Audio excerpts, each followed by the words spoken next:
Bonjour, je suis ravie de vous recevoir dans cette vidéo. Il s'agit d'une petite vidéo pour vous familiariser avec la destination Brésil. Effectivement, le Brésil est un énorme continent, de taille continentale. Juste pour vous donner une idée, le Brésil a la taille de l'Europe. Donc, je vais vous donner des petites touches pour que vous puissiez vous directionner, pour que vous puissiez comprendre la diversité de ce pays et tout ce qu'il a à offrir pour vos clients. Le Brésil est connu effectivement pour son carnaval et son football, mais il serait une erreur de résumer le Brésil juste à ces deux activités. Alors le carnaval, effectivement, nous l'avons en février et le carnaval n'est pas uniquement fêté à Rio. Le carnaval, nous le retrouvons bien sûr qu'à Rio, nous avons les plus belles écoles du carnaval. C'est vraiment une tradition de cette ville, mais dans tout le Brésil, on fête le carnaval et nous avons différents modes de fêter le carnaval. Le carnaval de Salvador, par exemple, est tout à fait différent au carnaval de Rio. Vous avez pareil, le carnaval de Recife, c'est un autre format. Mais de toute manière, à savoir que pour le carnaval, durant une semaine, le pays s'arrête complètement.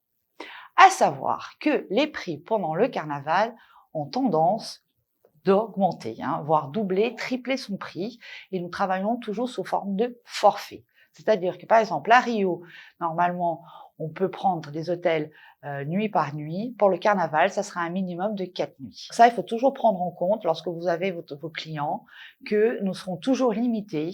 Ça sera toujours très difficile de faire un voyage itinérant pendant le carnaval, vu que les hôtels nous exigeront des minimums de 4 voire 5 nuits sur place. Pour le reste de l'année, bien sûr, c'est pas parce que le carnaval se fait uniquement pendant une semaine que nous n'aurons pas l'occasion de faire la fête au Brésil. Effectivement, la destination brésilienne est une destination festive et qui a énormément d'événements hors carnaval à vous proposer. Alors, ce que je veux vous dire sur le Brésil aussi, nous avons énormément c'est une destination qui convient extrêmement bien à balnéaire, puisque nous avons une énorme côte avec une grande variété de plages. Nous avons des plages bordées de cocotiers à l'infini, nous avons des petites criques, nous avons des plages idéales pour le kitesurf, des plages idéales pour le surf, idéales pour les familles, nous avons des plages à récifs, donc très calmes avec des piscines naturelles. Vous voyez, selon ce que vous cherchez, nous pouvons vous trouver votre plage idéale. Après, en termes de culture, nous avons une culture très forte.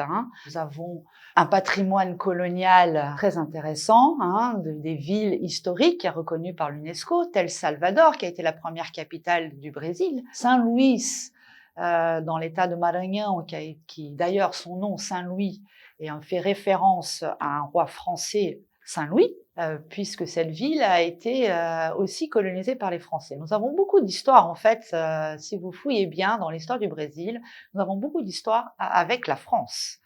Donc, je vous invite aussi à connaître cette histoire. De la culture, nous avons aussi une culture d'un modernisme très intéressant. Il ne faut pas oublier qu'un des plus grands architectes de ce mouvement est Oscar Niemeyer, et nous avons notre capitale au centre du Brésil, qui a été entièrement construite par l'architecte. Donc nous avons une cathédrale 100% neuve au centre du Brésil. Nous avons aussi à vous proposer de très grands espaces. Le Brésil est un pays très grand, encore très sauvage, et nous n'avons pas que l'Amazonie. Souvent, de loin, vous nous disiez l'Amazonie, mais il existe d'autres écosystèmes très importants et qui doivent être aussi protégés aussi bien que l'Amazonie. Du sud, nous sommes recouverts de la Mata Atlântica, qui est une forêt tropicale.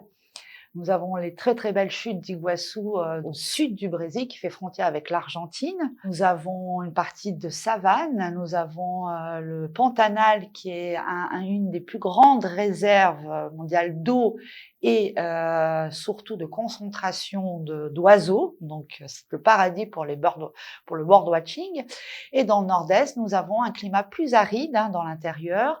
Et par exemple, si vous allez vers le Ceará, on n'est plus du tout sur la forêt tropicale, mais sur les dunes. Donc nous sommes tout à fait sur une autre palette de couleurs.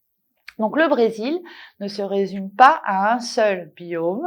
Nous avons énormément de lieux à vous proposer, de lieux encore très sauvages pour les amateurs de la nature. Pour mieux comprendre le Brésil, moi je vous propose de diviser le pays en 5. Comme vous voyez, Nous avons le sud, le sud-est, le centre-ouest, le nord-est et le nord. Chaque région a ses particularités et surtout une culture très forte.